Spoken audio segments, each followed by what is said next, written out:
15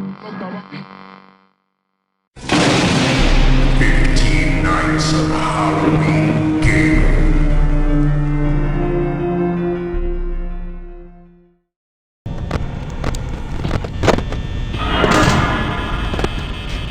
Hello everyone, this is Hunter from Button Mashers and the DNN, and for the last night of our Halloween countdown, we're talking about one of the most interesting horror games / cultural phenomenons of the last few years, Five Nights at Freddy's.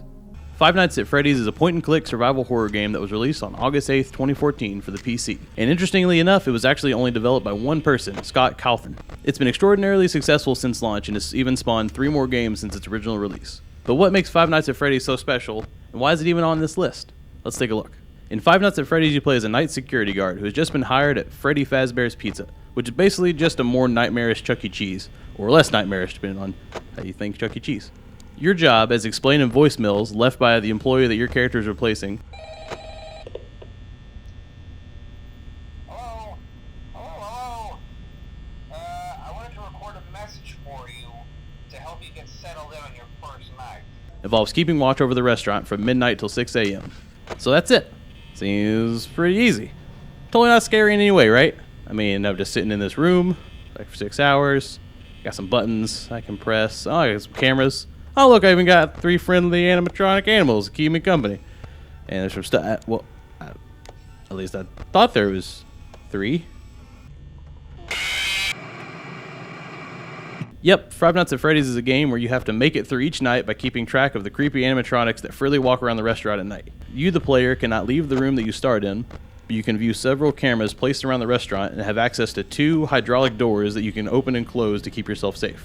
Now, the challenge here is that you only have a limited amount of power, so you can't keep the lights on or the doors closed forever.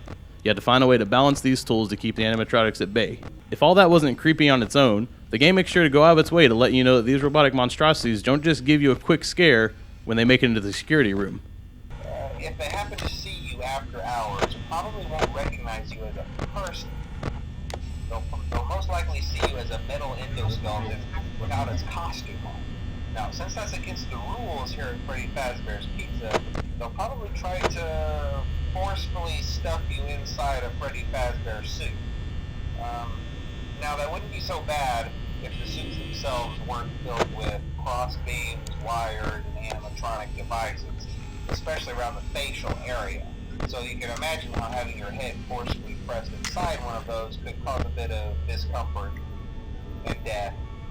Yep, you heard that right. When Freddy or one of his other buddies find you, they would snake you as another animatronic that isn't in costume, and they force you into a spare Freddy suit, killing you in the process. There's also a ton of background events that set up this messed up universe you live in, like the bite of 87 that the voicemails keep referencing, or the fact that 5 children apparently went missing in the restaurant and were later found to have been murdered by a man dressed as Freddy. Spooky stuff. But really, the front and center characters of this game are the animatronic animals. Let's take a look at this terror cast. We have Bonnie the bunny, Chica the chicken, and of course Freddy Fazbear himself. These are the creeps you meet in the first night, but don't worry, there's more. There's Foxy, who's, well, the fox, who's unleashed from the Pirate's Cove, who has a knack for running down the hallway super fast and getting the jump on you. There's also the mysterious Golden Freddy, who doesn't always appear, and unlike the other animals, he has no pattern in his AI. Five Nights at Freddy's is not only notable for being simple and horrific at the same time, but because it became sort of a cultural phenomenon after its release. I mean, look at the views on some of these Let's Play videos. Markiplier's first video on Five Nights at Freddy's has over 40 million views. 40 million! On a game about bears, and pizza, and spooky!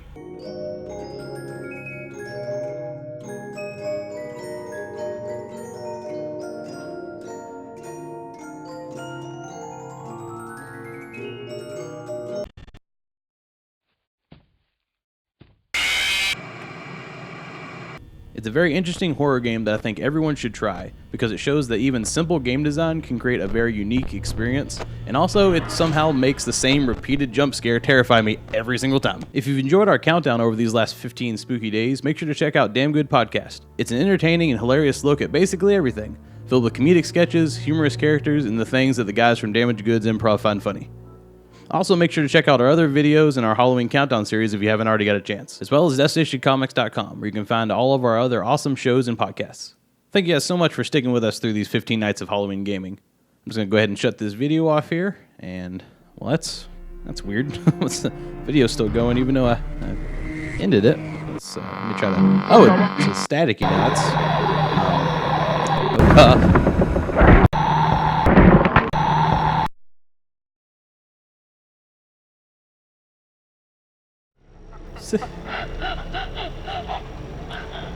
I guess we'll see you guys tomorrow.